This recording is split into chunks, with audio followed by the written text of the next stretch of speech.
السلام علیکم۔ رسول اکرم صلی اللہ علیہ وآلہ وسلم نے فرمایا، روزے دار کے لیے دو خوشیاں ہیں، ایک افطار کے وقت اور دوسری خوشی اپنے رب سے ملاقات کے وقت۔ شیخ سعدی: جو تیرے سامنے اوروں کی برائی کرتا ہے وہ اوروں کے سامنے تیری بھی برائی کرتا ہے۔ اپنی زبان کو سلام کرنے کا عادی بنا لو، اس سے دوست بڑھتے ہیں اور دشمن کم ہوتے ہیں۔ تقدیر کے لکھے پر کبھی شکوہ نہ کرو۔ اے انسان، تو اتنا عقل مند نہیں کہ رب کے راز سمجھ سکے۔ سجدے میں رونے والوں کو تقدیر کبھی نہیں رلاتی۔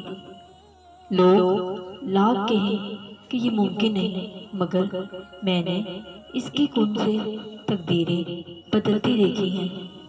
تیری قسمت کا لکھا تجھ سے کوئی لے نہیں سکتا۔ اگر بھروسہ ہے اللہ پر تو تجھے وہ بھی مل جائے گا جو تیرا ہو نہیں سکتا۔ اگر کوئی تقدیر میں نہیں بھی لکھی ہو تو پھر بھی دعا ضرور کرنی چاہیے، کیونکہ تقدیر کے سامنے ہم بے بس ہیں، لکھنے والا تو بے بس نہیں۔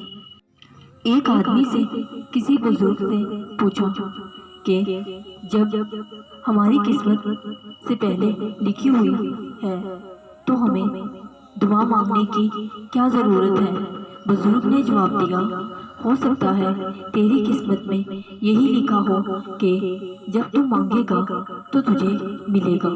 ناممکن ہے کہ اللہ نے جو آپ کے لیے لکھ دیا ہے وہ کسی اور کے پاس چلا جائے۔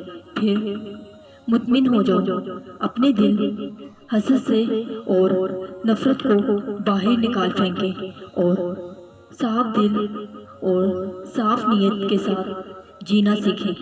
حضرت علی نے فرمایا، جسے تقدیر پر یقین ہوتا ہے وہ اپنے اوپر نازل ہونے والی مصیبتوں سے نہیں گھبراتا۔ دعا وہ طاقت رکھتی ہے کہ جو آپ کے نصیب میں نہیں اسے بھی آپ کو کر سکتی ہے۔ تقدیر اور قسمت سے زیادہ طاقتور دعا میں ہوتی ہے جو عرش تک کو ہلا دیتی ہے۔